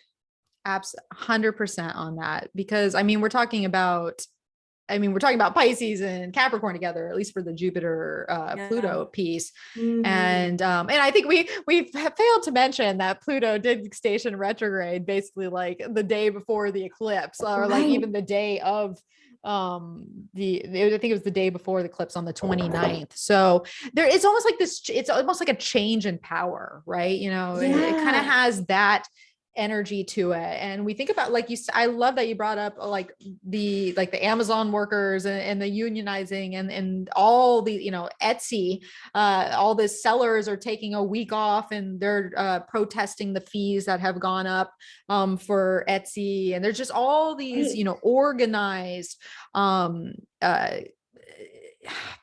organized unions. They're not unions yet, but they're organized workers coming together. They're like, we need more humane conditions. We need more compassion. We need more. We need you to consider us. It's not just the business. We need you to consider our needs and our well-being and our prosperity, because at the end of the day, Pisces is a Jupiterian sign. And so I agree with that. It really feels like some sort of like just and Jupiter being, in domicile, right? So they can make wins here, like just as long as everyone stands together, right? It's there's power in numbers. type of thing. And so, and then to add to the Eris component of Aries, and then Venus being in Aries, and and just all the Chiron activity in Aries too. It's like the reason that they're stepping up collectively together is to get a better deal for themselves. At the end of the day, we're individuals. We have to like take care of ourselves first so that we can take care of our immediate people and our families. So then we can take care of everybody else in the job that we do and have the world humming along and the systems that we would like to have in place in the world, so there is this individual factor that comes in that is part of the change that needs to be seen, but only because we say this all the time. It's like, you got to put on your own oxygen mask before you can go and help someone else. And if you can't survive on your own and take care of your individual needs and well-being, because the system is, warped, and corrupt, then that is essentially what it comes back down to. So I love that you brought that up. And I think that it's a really potent, because once again, slow movers, this is an influence that's not just on, like May 2nd or give or take. This has been brewing. It's going to continue to brew. I think Jupiter is going to come back, eventually to, where is it to, does it make it back there to, yes. And so it goes back October 28th, goes. It almost does. In November. So this is the only exact moment of it, but I think there's going to be precursors, or not postcursors, I guess we could say, at the end of the year, following the next set of eclipses. So that's interesting to think about. So since we're on the subject of Jupiter, let's talk about that big day, May 10th, of Jupiter moving into Aries, and also Mercury going retrograde. So let's pull that back here. May 10th, Tuesday, big Tuesday. We'll call it Fat Tuesday. Yeah, I love it. Yeah, so it looks like Mercury's going to retrograde first before Jupiter does its ingress there. So we're already on Jupiter. Let's talk about Jupiter Aries. We kind of covered it a little bit. Yeah, we did. We talked about it. Yeah, I feel good about Jupiter and Aries. But one thing, so Jupiter, does it conjoin Venus? Hang on. It's not Venus, but it is going to make a fateful Mars thing in Gemini season. Okay. That's a big biggie. That's I know. And that'll be later in May, but that'll happen during Gemini season. But what's interesting to think about within this, right? Because look at what do we got? The moon in Virgo. At this point, we're cruising along off an eclipse. And so we are in the eclipse portal, basically, making our way to that, the South Node total lunar eclipse, that's coming in, 5-6 days time from this. So here we have Jupiter, this planet of growth, this planet of expansion, and everything moving forward. And it's sitting, I think one of the most important things about this period is it's sitting on the world axis point, right? Right. Right. And there's so much going on in the world, Rachel. I know. And, Aries is conflict. Aries is war. Aries is the military. And I think that's such a good point that you bring up, because one of the things I've been most concerned about, just thinking about for a couple of years, thinking about Jupiter and Aries, is Jupiter likes to blow things up. It likes to magnify. It likes to, and maybe even literally. Yep. Yeah, it might be literal.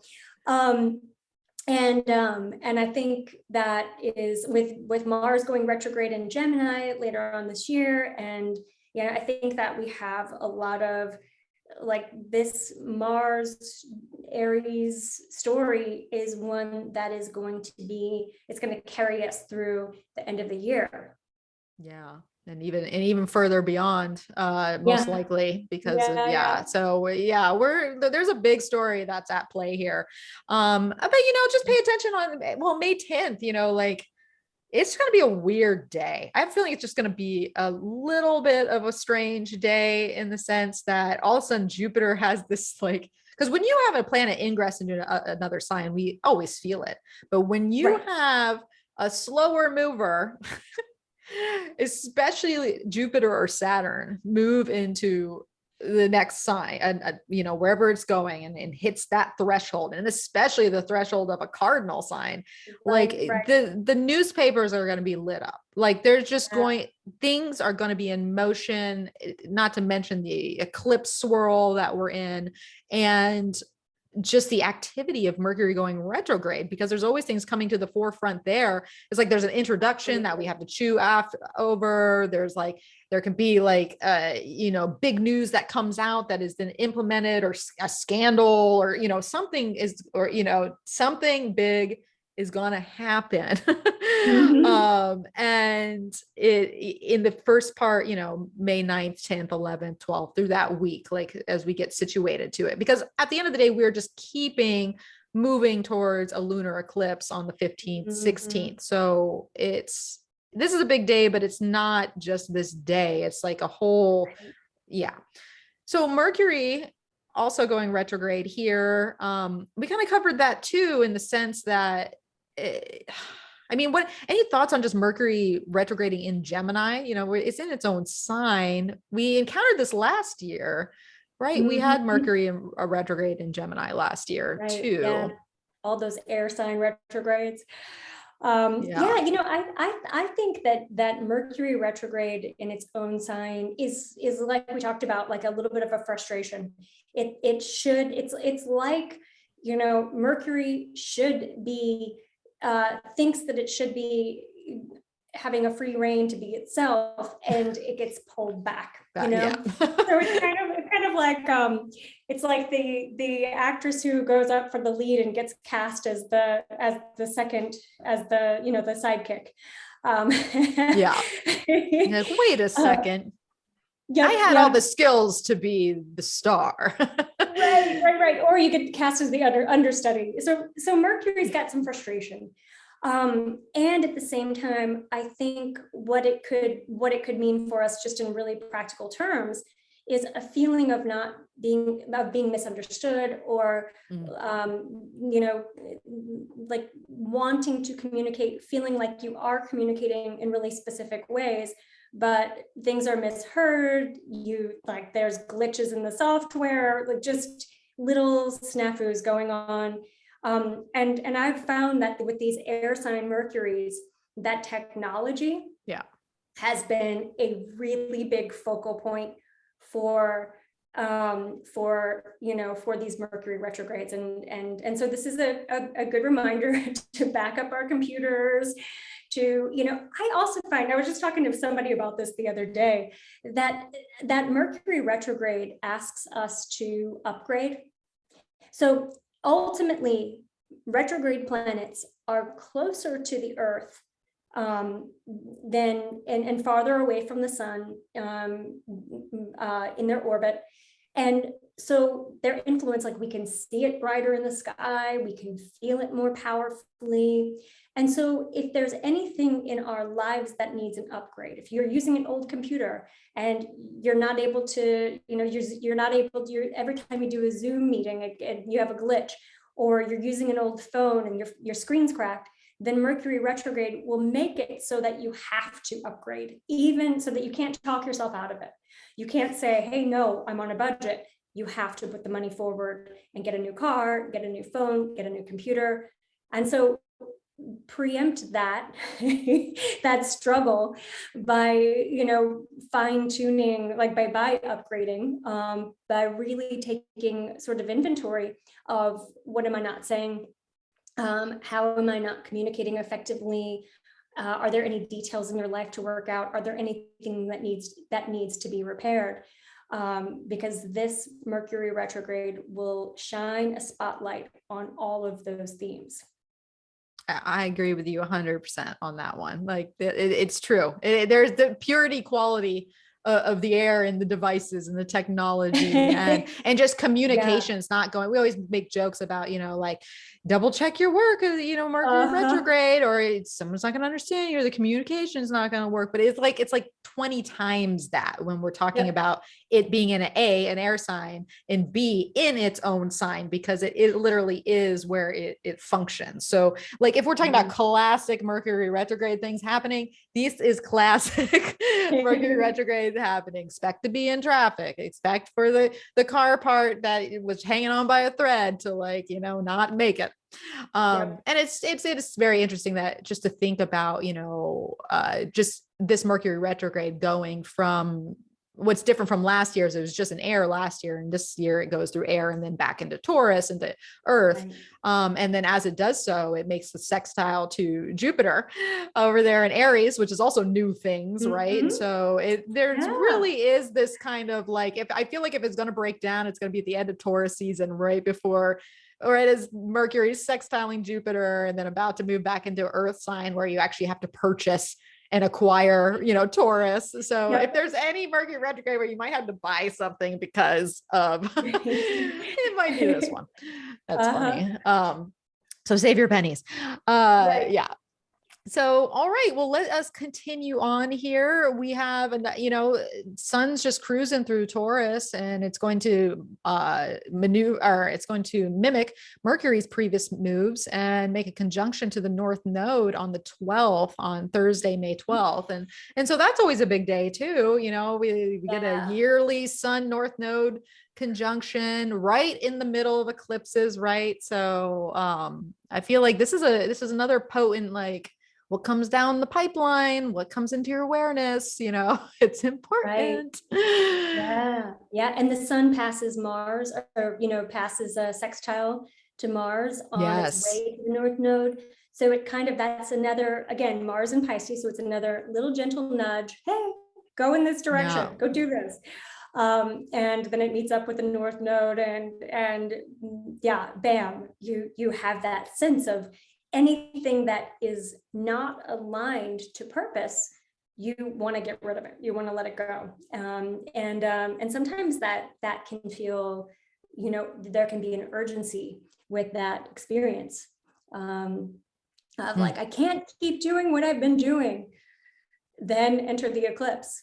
I know.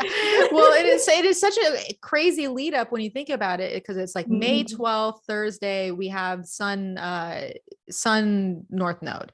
Yep. Then the following day we have Mars, basically Friday, Saturday, we have Mars sextiling the North Node. Mhm. And I know that we brought up earlier, of the Sun and Mars meeting in a sextile and it energizing this whole beginning of the eclipse period, because the sun and Mars, they kind of move around the same speed, so it's not like it just the sextile happened, I forget what day exactly, around May 5th or so, but Mhm. because they move roughly at the same speed, it is an influence that carries for quite some time. Right. So it's Right. like this whole lead up to the eclipse, and Mars is the eclipse ruler of the lunar eclipse. So it's like this carrying on that is leading us through the importance of the sun being aware of the North Node's purpose, Mars having opportunity to align with that as well and take action towards that. And then it just leads us to the lunar eclipse, which is May Right. 15th, Sunday at 9:14 p.m. here on the West Coast. It'll be about midnight on Monday if you're over on the East Coast, or in Europe and beyond. But it's a very interesting lead up, because once we get to this is a crazy eclipse, Rachel. Like I it know. is, I when you know. talked about earlier about like letting Woo. go and kind of the lead up to that, it's like, Right. first off, it is a total lunar eclipse, so it's very potent.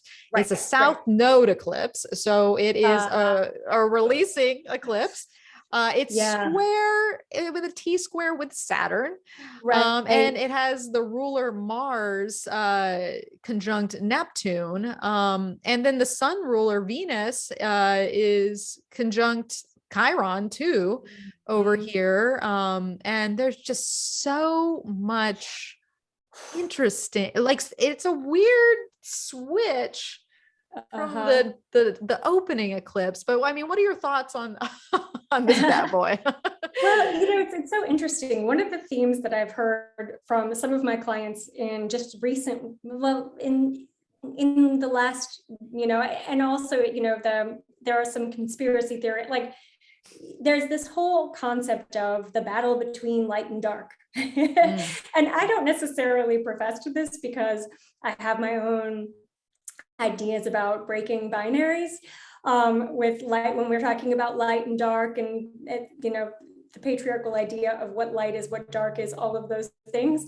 But but if there ever was a time when we're looking at light and dark, we're looking at contrast and integrating contrast, or feeling, overwhelmed by it, this is one of those times. Mm. I think it's interesting because you've got Saturn, because of Saturn right there at the apex of that T square, saying, number one, you have to make a decision. You've got to Oh get yeah. serious. You have to make a decision. Like, we're not playing anymore. And you have that moon in Scorpio. Mm. That Scorpio moon is the moon is in its fall in Scorpio. So our emotions, we can't really trust our emotions. We can't trust, like there's a sense of we can't trust other people. Who do we trust? And also there can be this feeling of number one, needing to commit, needing to like make a decision, but number two, feeling in some ways like we're pushed into it, like we don't have a lot of freedom with this. We don't feel freedom, even though we always have freedom. It's a choice that we experience. We don't feel free with Saturn being right there in such a prominent position. Agree with that. And I mean, really, it comes down, I feel like once again, this is a let go and let God eclipse, because yes, it's like, we have this fallen moon ruled by Mars, in trining Mars, conjunct Neptune. So, yeah, there's a dissolving influence. There's a letting go. There is a dissipation. When you said not being able to trust your emotional self in that particular moment. And, Scorpio he always gets the tag word intense, but it also gets the tag word of destructive. There's a destructive quality with Scorpio. Or there can be, I'm not saying they're all, Scorpio rising. I realize the power of destruction. But this goes into service actually to what we were saying earlier. And if there's one thing that's involved in creation, it's also destruction, because absolutely. you have to destruct sometimes in order to create. Now, how you get there, if your back's against the wall, if you come to an emotional intensity that you can't get out of, and you spontaneously destruct, it's hard to say how it goes about. But this lunar eclipse really does have a destructive quality to it, in the sense that hopefully it's in service to something bigger. It's in service maybe to that Neptune and that, the dreams. But like, I agree with what you're saying, is it's like,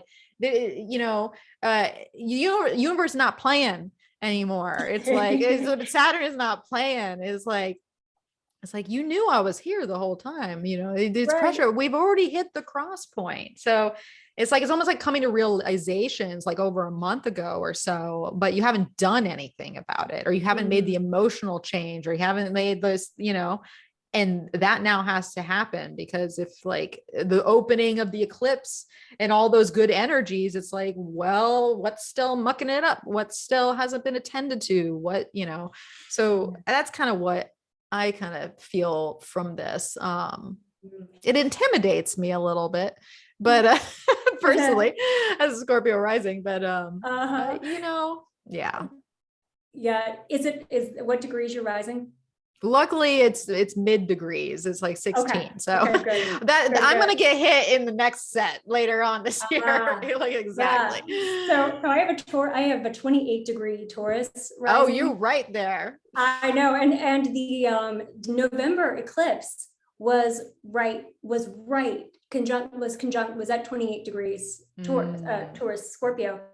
And someone asked me, well, what do you think is going to happen, leading up to it? And I was like, well, everything's going to change. It's my ascendant. and like, we went to a party, and just a couple of days later, no, we went to a party on the next eclipse, the December eclipse, and we found out about a house for sale in Ojai, and we went and saw it, and like, bam, within, like, we had 5 days to sell our house. We all of a sudden, we weren't planning on moving, and all of a sudden all the pieces fell into place.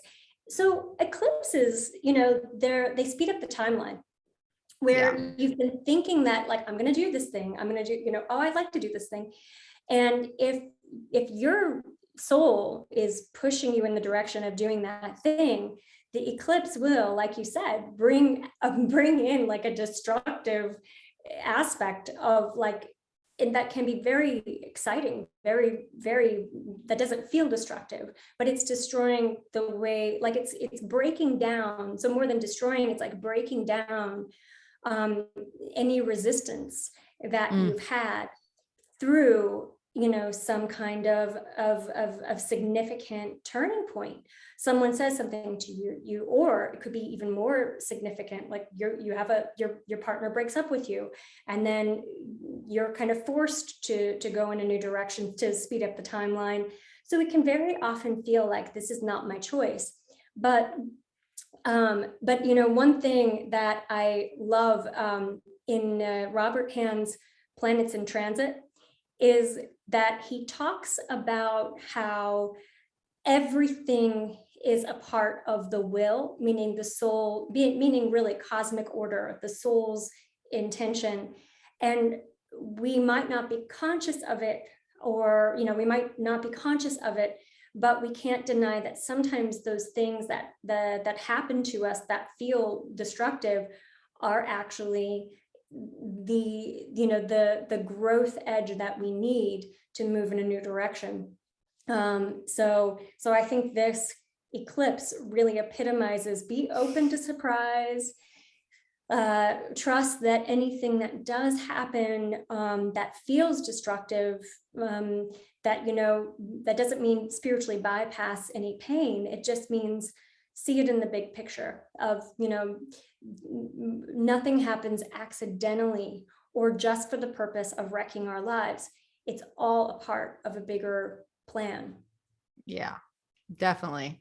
And that speaks to Mars being on Neptune, and also speaks to Jupiter still at the 0 degree point of Aries. Like there's big things that are happening. And I feel like one of the biggest things about this eclipse is that it's just going to be very emotional. Like, you know what, there's going to be involved with emotion. It's going to be involved with how we feel probably about other people, like, because water is very integrated with whoever it is around it, like it just has that component. So just prepare to be emotional. Yeah. And exactly. Venus Chiron there. It has like, I mean, essentially Scorpio is a relational sign, think about Libra and Scorpio side by side, and them being very relational energies.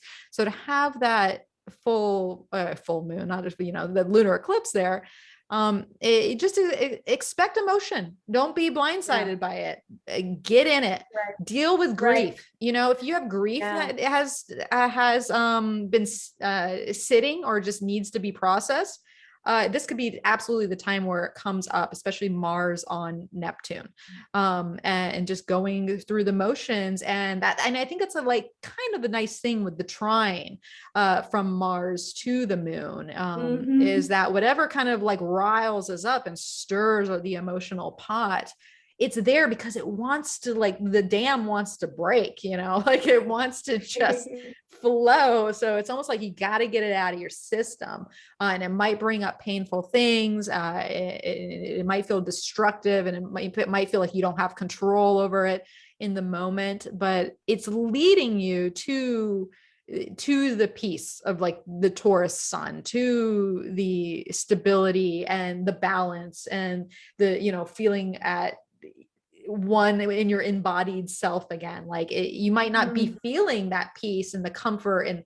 that Taurus brings, because all this emotional processing and purification needs to happen in some way. So it feels like, to me, more is like the solar eclipse is like this opening point of manifestation and form. And this one is more about like, what's emotionally holding me back? What is spiritually holding me back?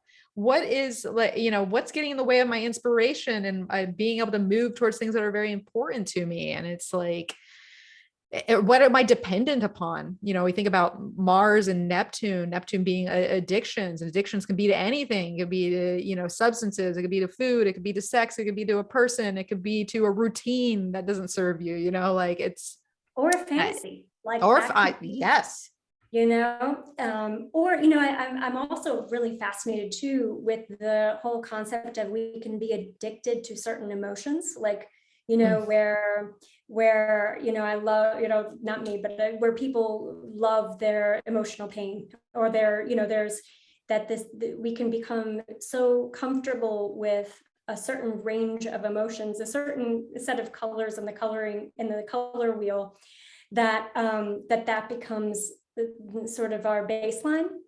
And so I think that Mars Neptune can be, you know, an opportunity to embrace joy. What's holding us back from experiencing life as good, as rich, as beautiful, as, you know, as happy.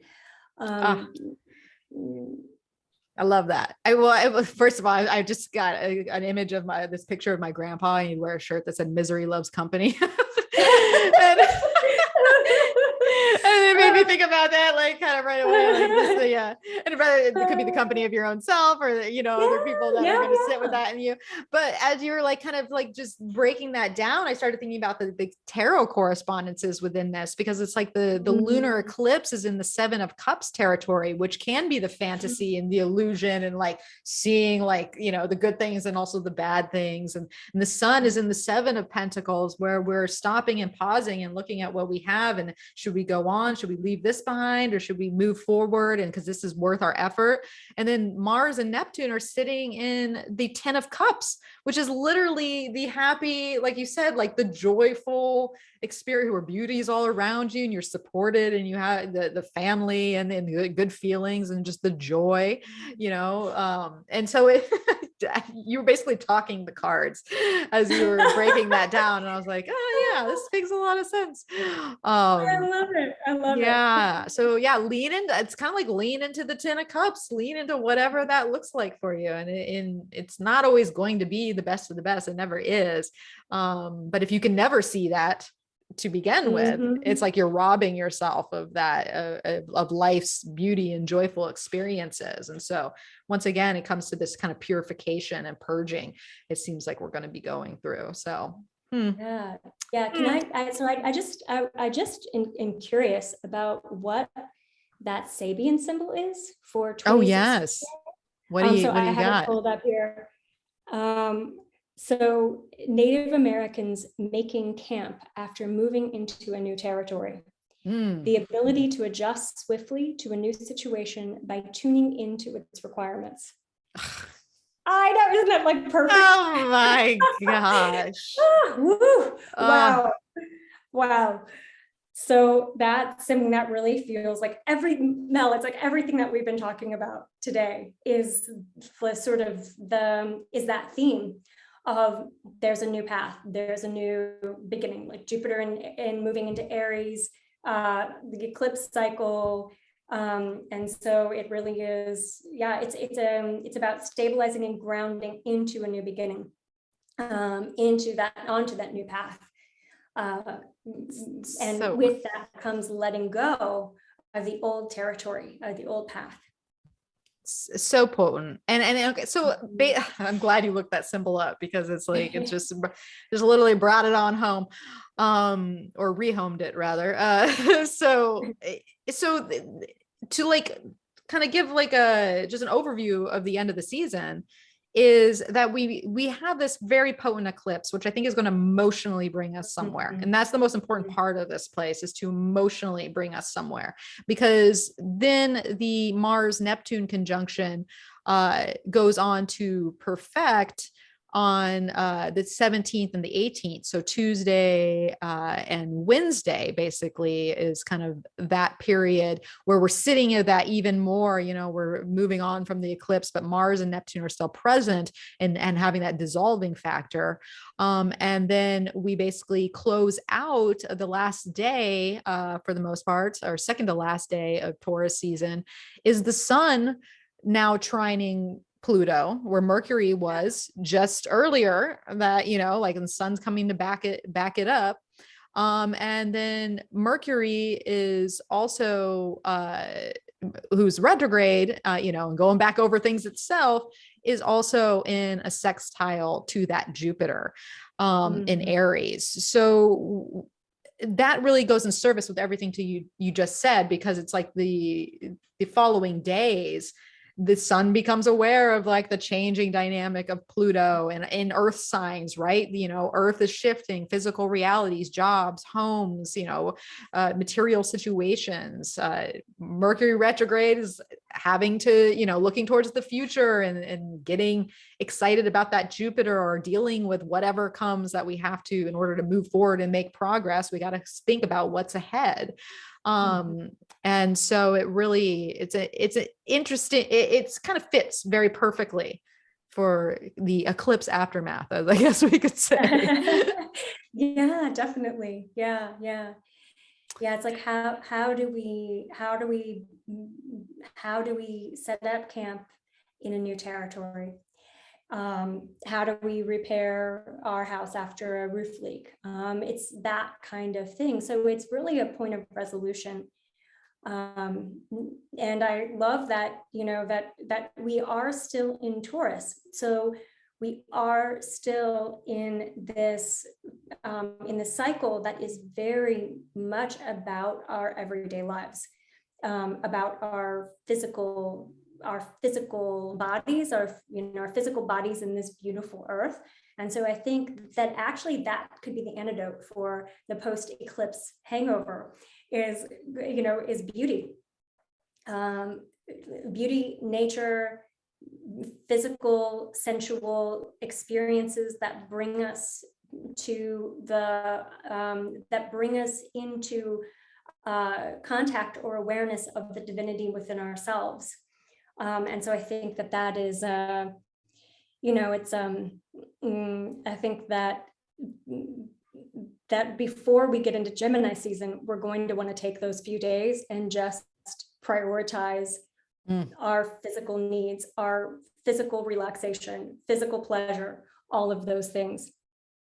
I schedule a massage, people, because you might need it. Take the massage.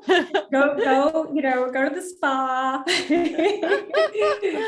Oh my goodness. It feels, and I love that you kind of like encapsulated the ending of that with that keyword is prioritizing. It's almost like I agree with that, because literally the last day of Taurus is the moon in Capricorn and moving towards that conjunction with Pluto. So it's absolutely a time. And when we go through deep, like significant change, you have to prioritize because what your priorities were before are no longer your priorities.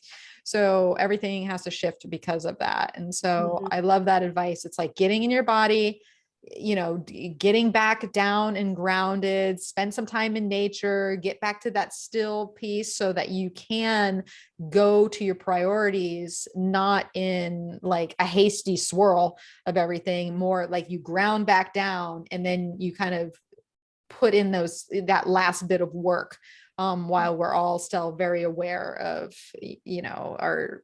the reality that's before us and what's changing and how to restabilize that in its new direction. So yeah, that feels good. Yeah. Now, of course, I'm going to challenge your Gemini moon with, if you had one word for Taurus season to describe Taurus season this year, One word. I can only use one word. One key descriptor. One word to describe Taurus season. I would say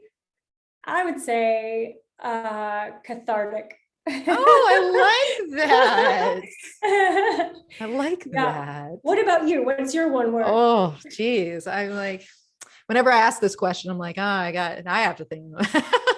No, I love cathartic. Let's see if I think about it. Reorientate. I like that. Yeah. That's what came to mind. That's good. It's almost like cathartic reorientation is essentially yes. So if we combine our two words together, this is where we end up. Exactly. I like it. I feel good about it. Too. Cathartic reorientation. That's good. Yeah, that's it. That's Twitterable too. That is a moment. Yeah. Oh, well, Rachel, it's always great hosting you and chatting out all the transits. You're going to have to tell people where they can find you. Where can they find that book? What do you got going on? Tell us all the good stuff. All right. So you can find me at rachellangastrologer.com. And on Instagram, Rachel Lang Astrologer, and Twitter, Rachel Lang 11. You can see, I'm always doing classes, and I think I have progressions coming up in August, a progressions class, and a monthly membership. I think that's, in Astrology for Creatives, I have that going on that I co-teach, and that starts in May. Oh, that's coming right around the corner. Yeah. It is. Yeah. Oh, perfect. So of course I will always share a blog post with each guest that comes on the program. So I will share Rachel's information and where you can access all these offerings and also get her book. And you can find me over at energeticprinciples.com. You can also find me on Instagram at energetic principles, where I've been having my go at making fun little reels and getting back into I used to always love video work, and I just love imagery. I'm like, I'm all about imagery. So how can we pair this imagery with the transits at hand? So I've been having fun doing that. So if you want to go check that out, come on over and visit. Too. Oh, thank you. I think you found your medium. Like when I see you, I'm like, you are in your element. You're having a good time. They're really good. There's a labor of love. They do take some time, but someone had posted, they're like, I think you found your calling. And I was like, is this my call? Like I had a moment. I was like, is this my calling? I'm like, that's such a, but that was kind of funny. So come on over, visit me over there. Of course, you can book a consultation if you like, or if you want to sign up for my free monthly newsletter, The Heavenly Wind, come on over, check it out. Beginning of every month, goes in your inbox, and it reminds you of all the things that I've talked about on the podcast, essentially, but in visual form. So sign up for that. All right. Well, if you enjoyed our program here today, leave a review wherever you listen to this podcast. Spread the good word, share it with a friend. Let all your Taurus people know what's going on. They're really gonna, any fixed sign, you got Taurus, Scorpio, Leo, Aquarius. I mean, let everyone know, but especially let those people know. They're going to need it. They are. And yeah, just share the love, I guess we could say. So, all right, Rachel, well, it's always a pleasure getting to chat with you. I surely do hope you'll join me and enjoy again. I hope so. Thank you so much. Thanks for having me on. This has been so much fun. I'm energized for May. I'm like, woo, let's do this. We're pumped. We're like, eclipses. Come on down. Standing in the face of an eclipse. We're ready for it. So, all right. Well, thank you for tuning in and listening us to chat all about it. We wish you well through the eclipse portal. And as always, may the stars be with you.